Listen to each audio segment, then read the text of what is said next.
Chapter 4, Letting Go of Mediocrity and All That's Ordinary.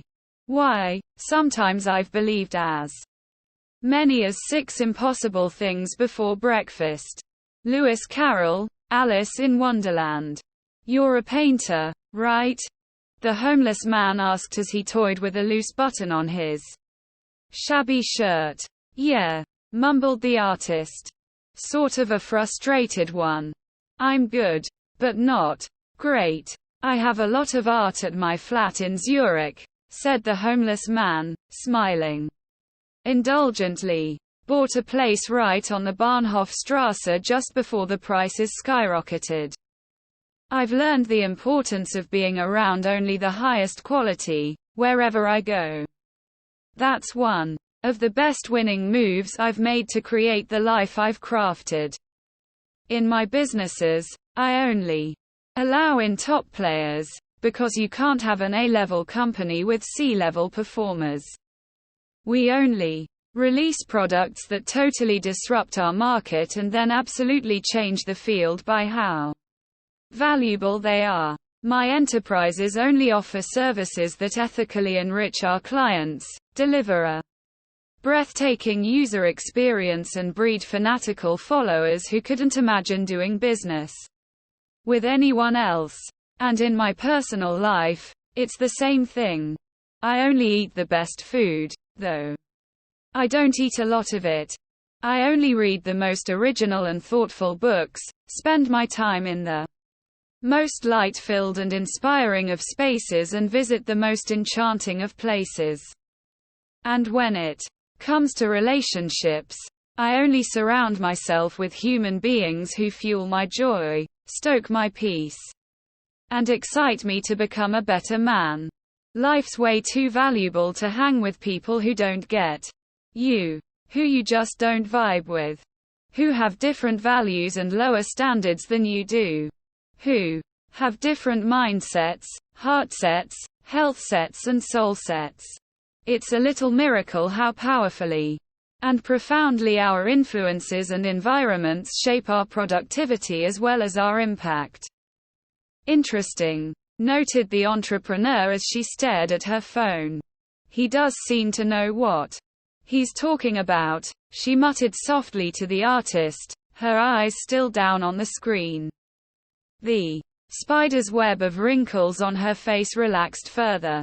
On one wrist dangled 2 immaculate silver bracelets. One bore the phrase, "Turn I can'ts into I cans," while the other was engraved with, "Done is better than perfect." The entrepreneur had purchased these presents for herself when her company was in its startup phase and she'd been in a highly confident mood. "I know about mindsets," said the artist. "Never heard of heartsets, healthsets and soulsets, man." "You will," suggested the homeless man. "And once you do, the way you create, produce and show up in your world will never be the same." Seriously revolutionary concepts for any empire maker and world builder. And so few businesspeople and other human beings on the planet currently know about them. If they did, every important element of their lives would increase rapidly. For now, I just wanted to keep jamming on my personal commitment to ultra-high quality in everything around me. Your surroundings really do shape your perceptions, your inspirations and your implementations. Art feeds my soul. Great books battle-proof my hope. Rich conversations magnify my creativity. Wonderful music uplifts my heart. Beautiful sights fortify my spirit. And all it takes is a single morning filled with positivity to deliver a monumental download of inventive ideas that elevate an entire generation. You know. And I need to say that uplifting humankind is the master sport of business that the top 5% play. The real purpose of commerce is not only to make your personal fortune. The true reason to be in the game is to be helpful to society. My main focus in business is to serve money, Power and prestige are just the inevitable byproducts that have shown up for me along the way. An old and remarkable friend taught me this way of operating when I was a young man. It totally transformed the state of my prosperity and the magnitude of my private freedom. And this contrarian business philosophy has dominated my way of doing things ever since. Who knows? Maybe I'll introduce my mentor to you sometime. The vagrant paused. He studied his large watch. Next, he closed his eyes and said these words: "Own your morning. Elevate your life." As if by magic, a fairly small and quite thick piece of white paper appeared in the palm of his outstretched left hand. It was quite a trick. You would have been exceedingly impressed if you were standing there with these three souls. Here's what the image on the paper looked like. The entrepreneur and the artist both had their mouths open at this point, appearing to be both confused and mesmerized. You two each have a hero inside of you. You knew this as a child before adults told you to limit your powers, shackle your genius and betray the truths of your heart, the homeless man told them, sounding a lot like the spellbinder. Adults are deteriorated children, he went on. When you were much younger, you understood how to live. Staring at stars filled you with delight. Running in a park made you feel alive. And chasing butterflies flooded you with joy. Oh, how I adore butterflies. Then, as you grew up, you forgot how to be human. You forgot how to be bold and enthusiastic and loving and wildly alive. Your precious reservoirs of hope faded. Being ordinary became acceptable. The lamp of your creativity, your positivity and your intimacy with your greatness grew dim as you began to worry about fitting in, having more than others and being popular. Well, here's what I say. Participate not in the world of numbed-out grown-ups, with its scarcity, apathy and limitation. I'm inviting you to enter a secret reality known only to the true masters, great geniuses and genuine legends of history. And to discover primal powers within you that you never knew were there. You can create magic in your work and personal lives. I sure have. And I'm here to help you do so. Before the entrepreneur and the artist could utter even a word, the homeless man continued his discourse. Oh, I was jamming on the importance of art. And the ecosystem that your life is built within. Makes me think of the awesome words of the Portuguese writer Fernando Pessoa. Art frees us, through illusion, from the squalor of being. While feeling the wrongs and sufferings endured by Hamlet, Prince of Denmark, we don't feel our own, which are vile because they're ours and vile because they're vile. Also reminds me of what Vincent van Gogh said. For my part, one know nothing with any certainty, but the sight of the stars makes me dream. The homeless man swallowed hard. His eyes darted away. He cleared his throat nervously. Guys, I've been through a lot. Been knocked down and kicked around a ton by life. Been sick. Been attacked. Been abused. Been misused. Hey, I'm sounding like a country song. If my gal cheated on me and my dog died, I'd have a hit single. The homeless man laughed. An odd, guttural, circus clown on acid sort of laugh. He carried on. Anyway, it's all good. Pain is the doorway into deep. Know what I mean? And tragedy is nature's great purifier. It burns away the fakeness, fear and arrogance that is of the ego. Returns us to our brilliance and genius. If you have the courage to go into that which wounds you. Suffering yields many rewards, including empathy, originality, relatability and authenticity. Jonas Salk said, I have had dreams and I've had nightmares, but I have conquered my nightmares because of my dreams, the uninvited vagabond added wistfully. He's super weird. Incredibly eccentric. But there's something special to him, admitted the entrepreneur quietly to the artist, removing just a little more of the armor of cynicism that had protected her over her stellar career. What he just said is exactly what I've needed to hear. I get that he looks like he lives in a cardboard box on the streets. But listen to his words. Sometimes he speaks like a poet. How could he be so articulate?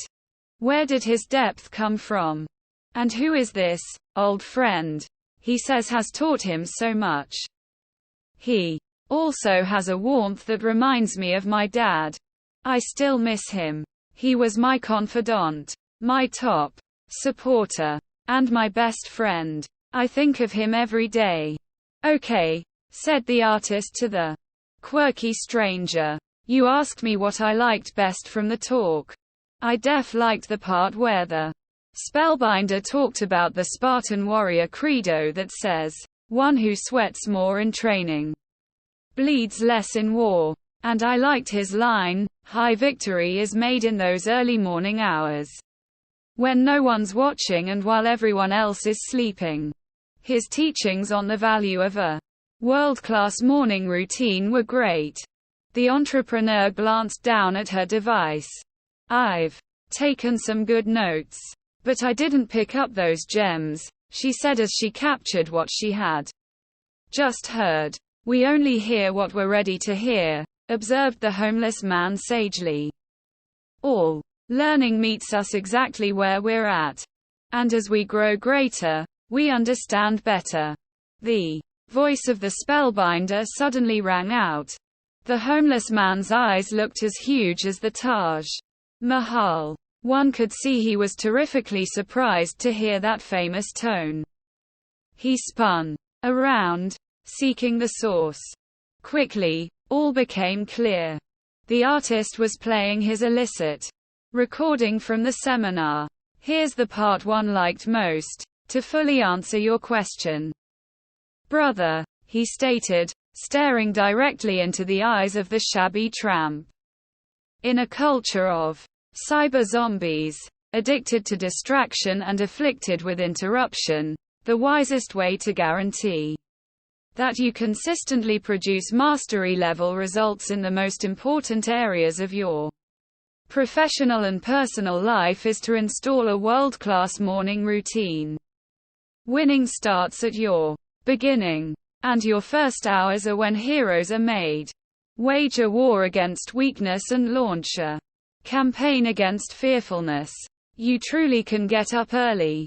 And doing so is a necessity in your awesome pursuit toward legendary. Take excellent care of the front end of your day, and the rest of your day will pretty much take care of itself. Own your morning. Elevate your life. The spellbinder could be heard wheezing like a novice swimmer who went too far, too fast. The artist continued, presenting his recording, turning up the volume so the sound was blaring. Here's the precious little secret that the titans of industry, the standout performers of artistry and the ultra-achievers of humanity will never share with you. Gargantuan results are much less about your inherited genetics and far more about your daily habits.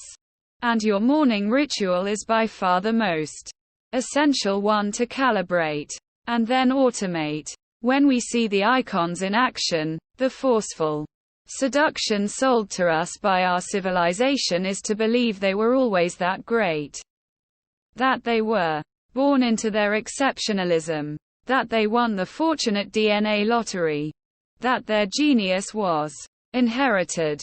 Yet the truth is that we are watching them in their full blazing glory after years of following a process, one that involved ceaseless hours of practice.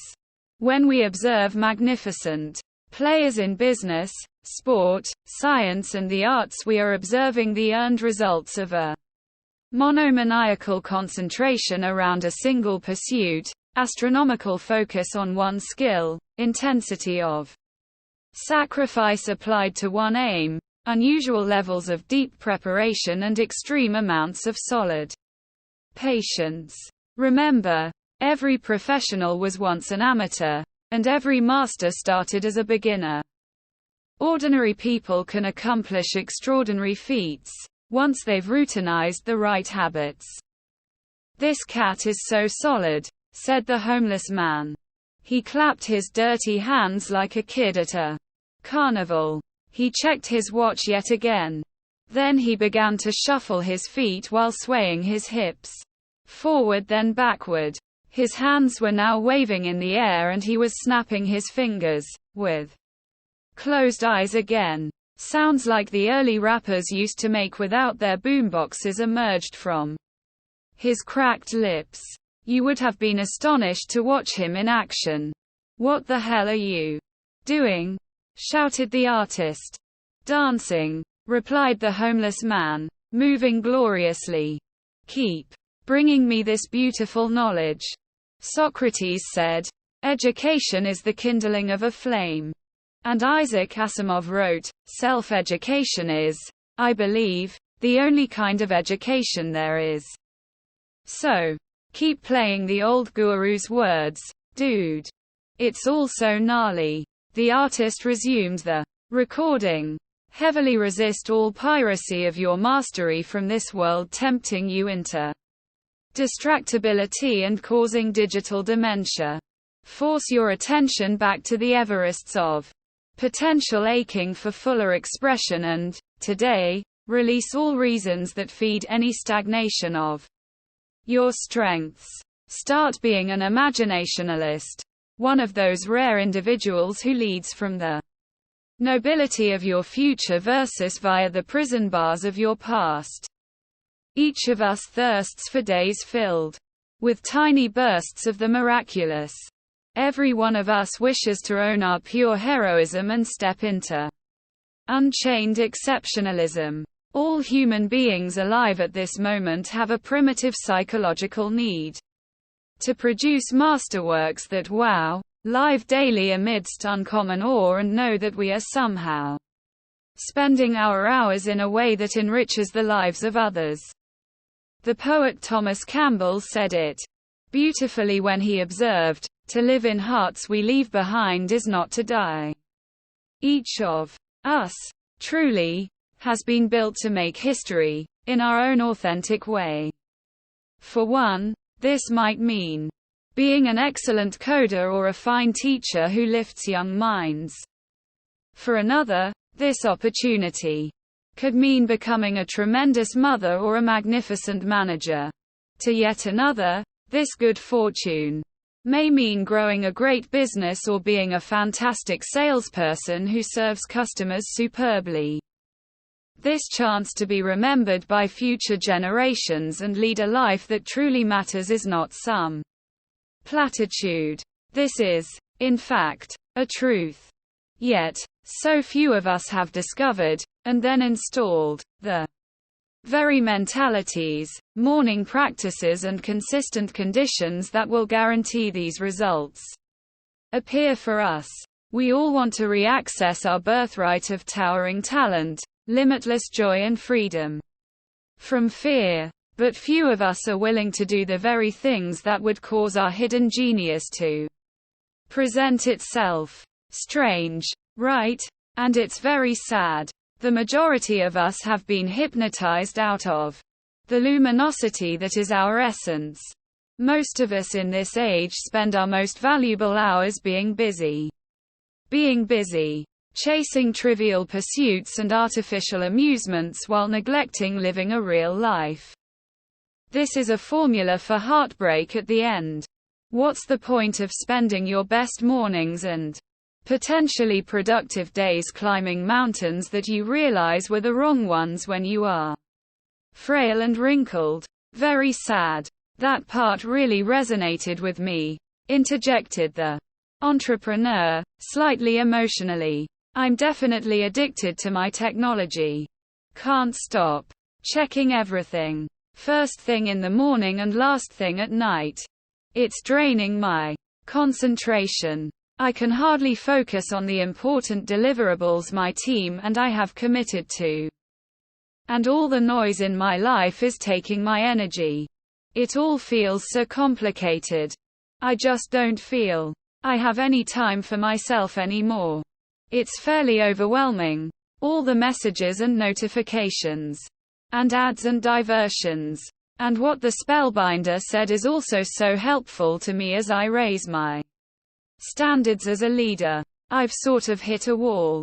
My company has grown faster than I ever expected. I've become more successful than I ever imagined. But there are some things causing me a ton of stress. She looked away and crossed her arms again. I can't tell them what I'm really dealing with, thought the entrepreneur. Then she continued.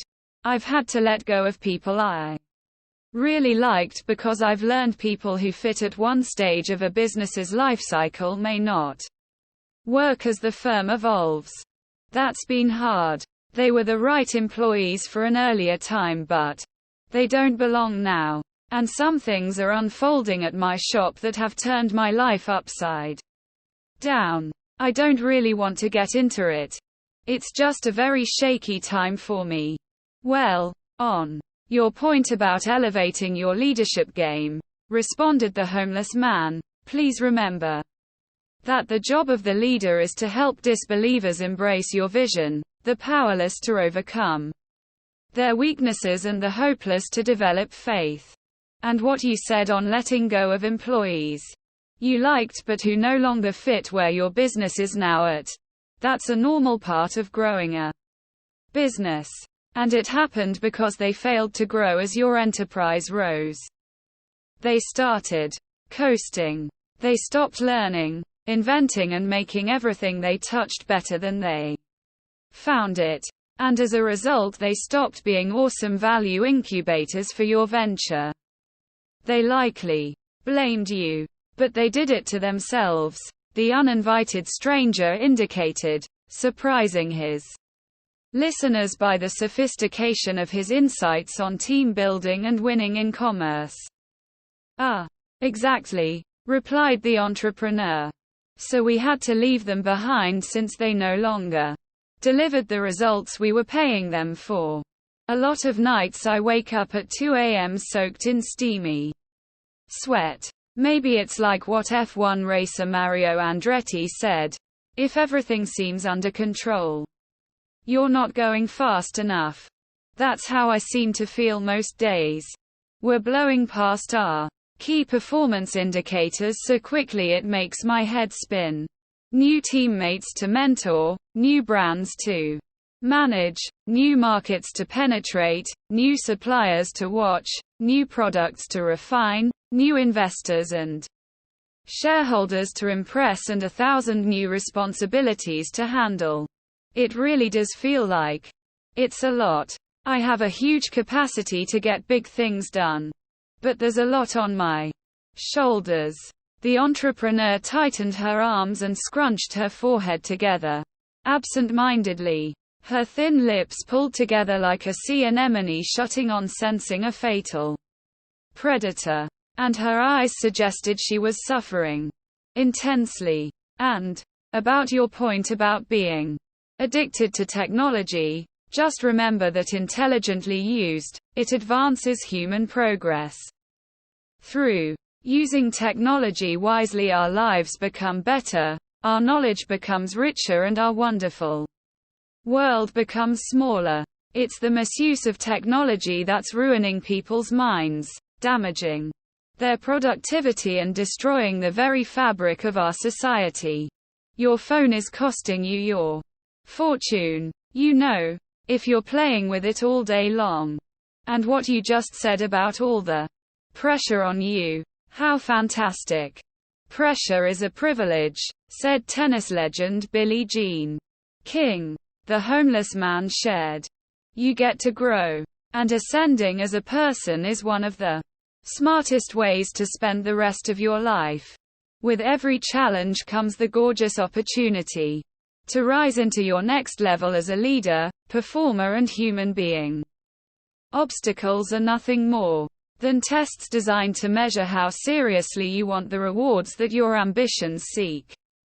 They show up to determine how willing you are to improve into the kind of person who can hold that amount of success. Failure's just growth in wolf's clothing. And pretty much nothing else is as important in life as personal expansion, the unfoldment of your potential.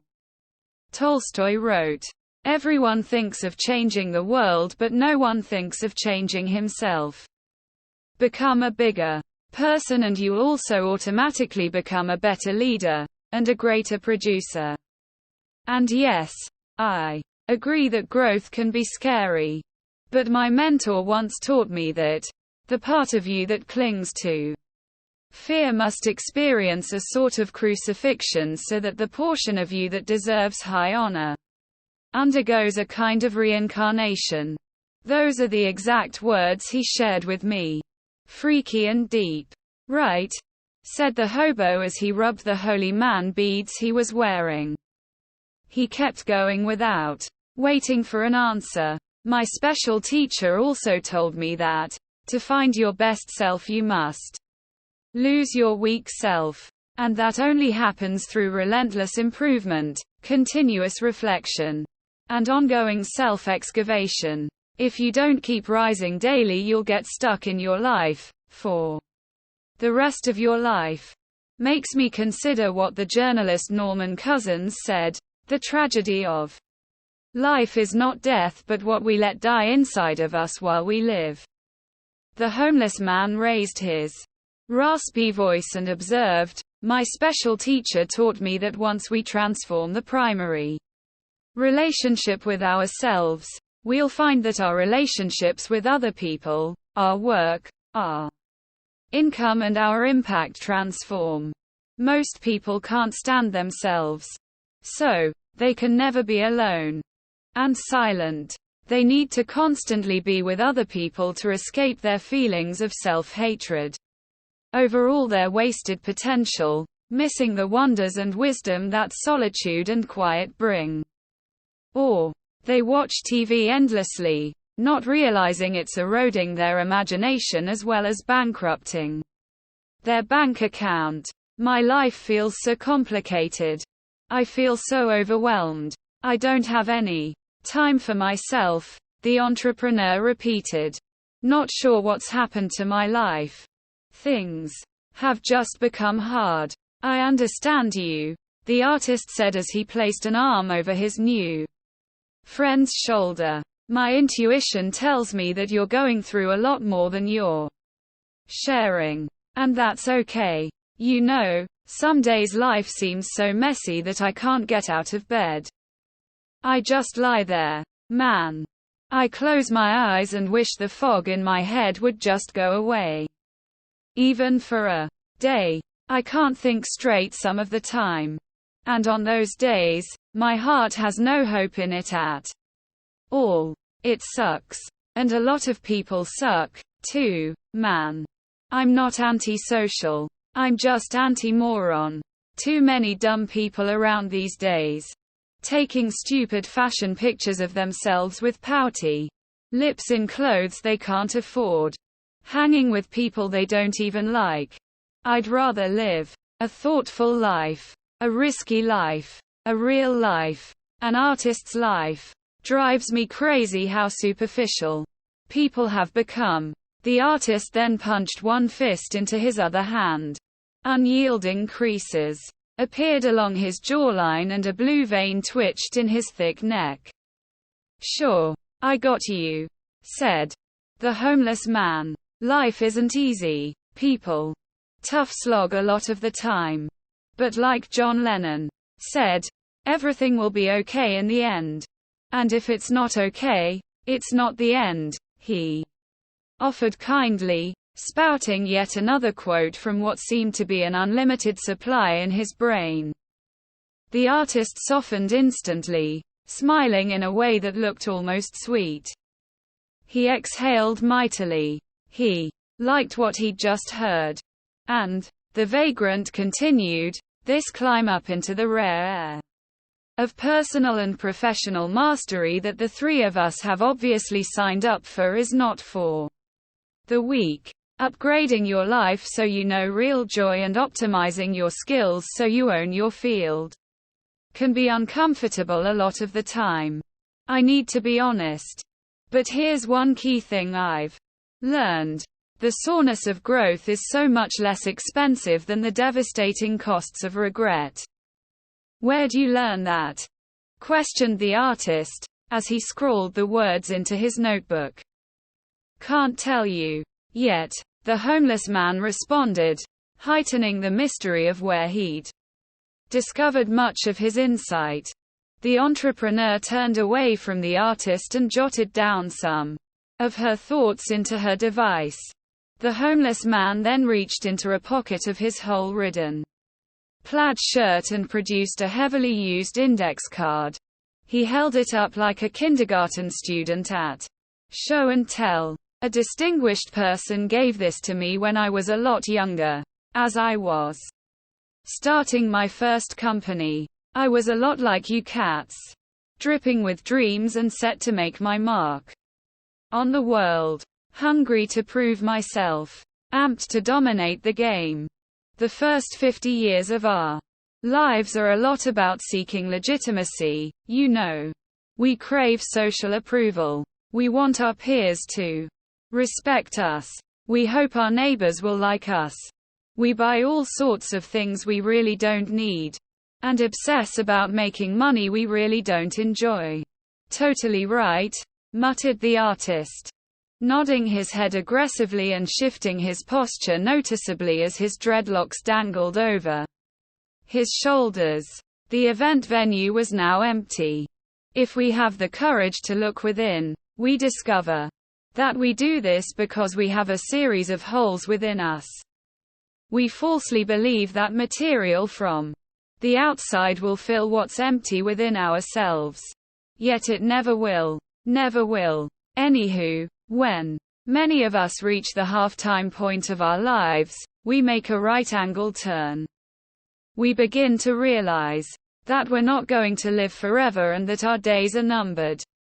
And so, we connect with our mortality. Big point here. We realize we are going to die. What's truly important comes into much sharper focus. We become more contemplative. We start to wonder if we've been true to our talents, loyal to our values and successful on the terms that feel right to us. And we think about what those we most love will say about us when we're gone. That's when many of us make a giant shift from seeking legitimacy in society to constructing a meaningful legacy. The last 50 years then become less about me and more about we. Less about selfishness and more about service.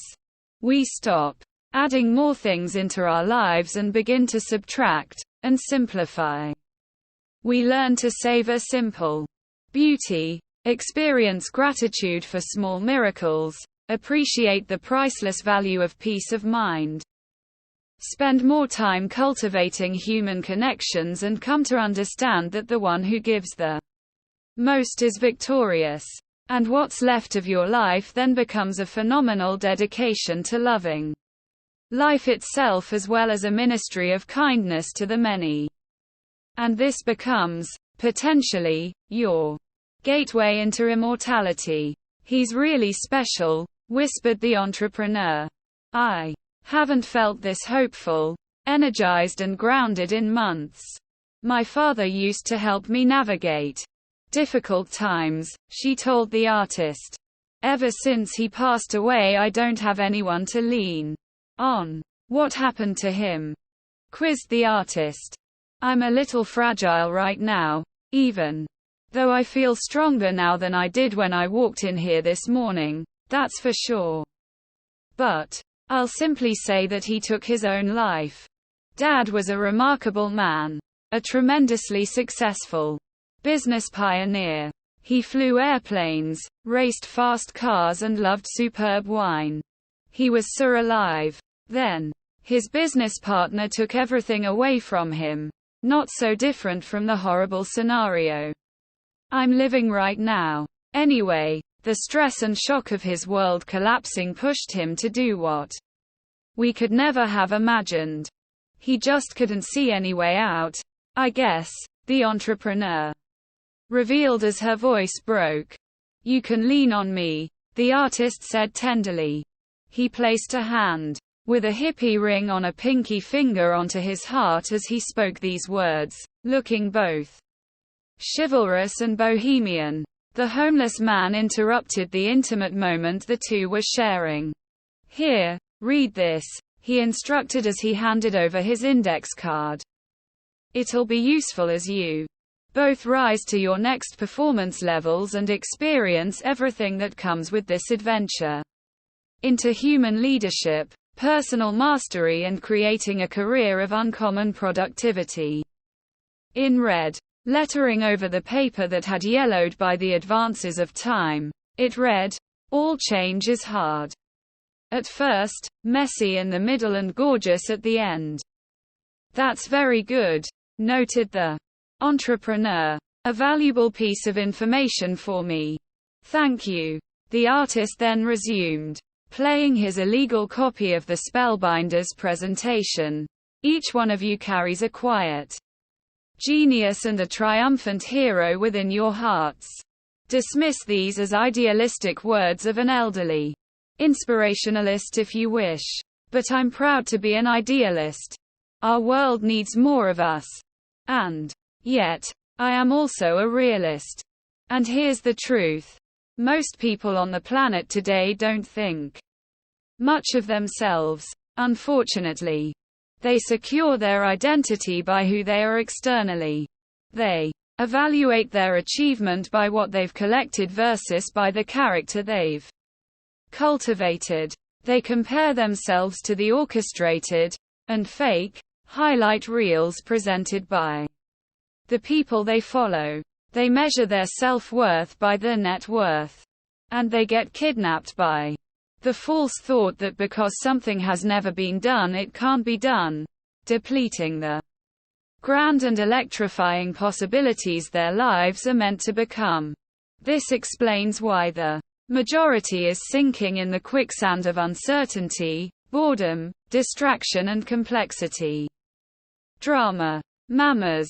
The homeless man interrupted again. That's what I call men and women who've caught the virus of victimitis excusitis. All they do is complain about how bad things are for them, instead of applying their primal power to make things better. They take instead of give, criticize instead of create, and worry instead of work. Build antibodies to combat any form of average from getting anywhere near your professional days at the office and your private life at home. Never be a drama mama. The entrepreneur and the artist peeked at each other. Then they giggled, both at the terms the quirky stranger was using and at the way he'd raised an arm and made the fingers of one hand into a peace sign as he spoke the words he'd just shared. If you were standing there with him, you would think he was weird too. The spellbinder could then be heard speaking the following words on the recording with dramatic flair. To be clear, every day, for the rest of your life, you'll be faced with the chance of showing leadership, wherever you are and in all that you do. Leadership isn't just for global icons and marketplace titans. It's an arena everyone gets to play in. Because leadership is a lot less about having a formal title, a large office and money in the bank, and a lot more about committing to mastery over all you do, and in who you are. It's about resisting the tyranny of the ordinary, refusing to allow negativity to hijack your sense of awe and preventing any form of slavery to mediocrity from infesting your life. Leadership is about making a difference, right where you're planted. Real leadership is about sending out brave work that exemplifies genius, turns your whole field on its head by its scope, innovation and execution, and is so staggeringly sublime that it stands the test of time. And never work only for the income. Labor for the impact. Make your dominant pursuit the heartfelt release of value that represents an uncommon magic that borders on the poetic. Demonstrate the full-on expression of what's possible for a human being to create. Develop the patience to stick with your dedication to absolute world-class output, even if over a lifetime you only generate a single masterpiece. 2. Achieve this feat alone will have made your life's journey a worthy trek. Be a virtuoso, a standout, an exceptionalist. The top 5% are a lot less concerned with fame, cash and approval and a lot more invested in punching above their weight class within their craft, playing above their pay grade around their talents and creating the kind of productivity that inspires and serves millions. That's often why they make millions. So never mail it in. Always bring it on. The homeless man now had his eyes closed and was down on the floor doing a series of one-armed push-ups. All the while he was chanting, "Own your morning. Elevate your life." The entrepreneur and the artist shook their heads. One of my favorite books is The Prophet, mused the artist. It's one of the best-selling works of poetry ever written. I read that Khalil Gibran carried the manuscript around with him for 4 long years and refined it constantly before giving it to his publisher, just so it was pure art. I still remember the exact words he spoke when he was interviewed by a journalist about his creative process because they guide me a lot when I'm in the studio.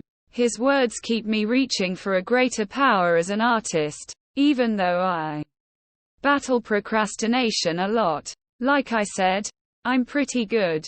But I know I can be great. If I could just beat my self-sabotage and my demons. What did he say?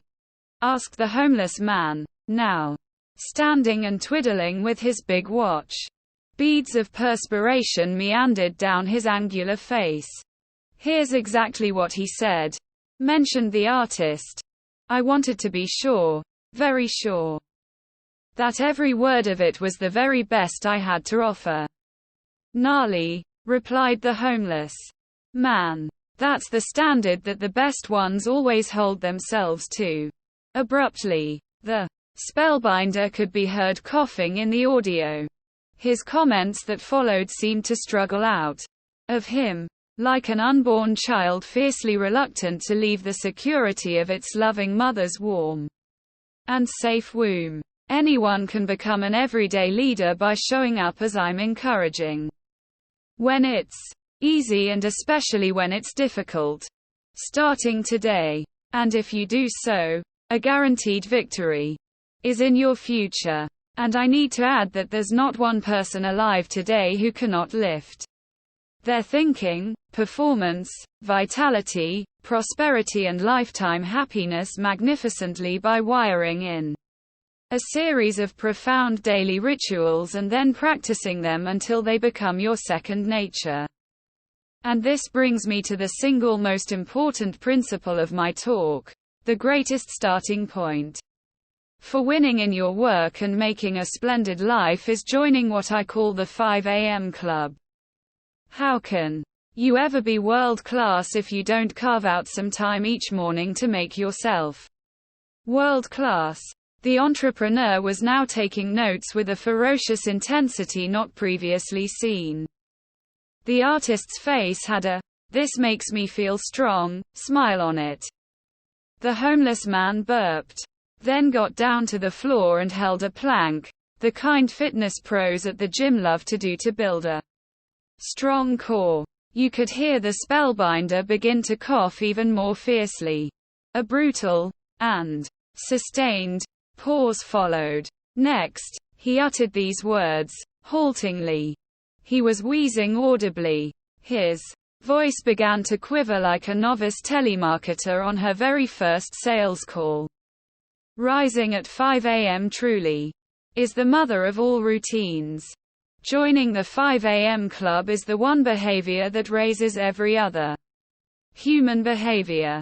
This regimen is the ultimate needle mover to turn you into an undefeatable model of possibility. The way you begin your day really does determine the extent of focus, energy, excitement and excellence you bring to it. Each early morning is a page in the story that becomes your legacy. Each new dawn is a fresh chance to unleash your brilliance, unprison your potency and play in the big leagues of iconic results. You have such power within you and it reveals itself most with the first rays of daybreak. Please do not allow past pains and present frustrations to diminish your glory, stifle your invincibility and choke the unlimited possibilitarian that lurks within the supreme part of you. In a world that seeks to keep you down, build yourself up. In an epoch that wishes you would stay in the dark, step into your light. At a time that mesmerizes you to forget your gifts, reclaim your genius. Our world requires this of each of us. To be champions of our crafts, warriors for our growth and guardians of unconditional love for all of humankind. Display respect and compassion for all other people who occupy this tiny planet, regardless of their creed, color or caste. Lift them up in a civilization where many get energy tearing others down. Help others sense the marvels that sleep within them. Show us the virtues we all wish more would practice. Everything I'm saying will speak to the unspoiled part of you, that side of yourself that was ferociously alive before you were taught to fear, hoard, contract and distrust. It's your job as a hero of your life, as a creative achiever set to change the culture and as a citizen of Earth to find this dimension within you. And, once done, to spend the rest of your days reconnected with it. Accept this opportunity to human mastery and I promise you that a synchronicity of success as well as an orchestrated magic well beyond the boundaries of logic will infuse the remainder of your days. And the larger angels of your grandest potential will begin to visit you regularly. Actually, an orderly series of seemingly impossible miracles will descend onto your most genuine of dreams, causing the best of them to come true. And you will evolve into one of those rare and great spirits who upgrade the whole world by the simple act of walking amongst us. The conference hall was now dark. The entrepreneur let out a sigh the size of Mexico City. The artist was motionless. The homeless man began to cry. He then stood on a chair, raised his arms like a preacher and boomed these words of Irish playwright George Bernard Shaw. This is the true joy in life, the being used for a purpose recognized by yourself as a mighty one, the being a force of nature instead of a feverish little clod of ailments and grievances complaining that the world will not devote itself to making you happy. I am of the opinion that my life belongs to the whole community, and as long as I live it is my privilege to do for it whatever I can. I want to be thoroughly used up when I die, for the harder I work the more I live. I rejoice in life for its own sake. Life is no brief candle for me. It is a sort of splendid torch which I have got hold of for the moment, and I want to make it burn as brightly as possible before handing it on to future generations. The homeless man then fell to his knees, kissed his holy beads, and continued to weep.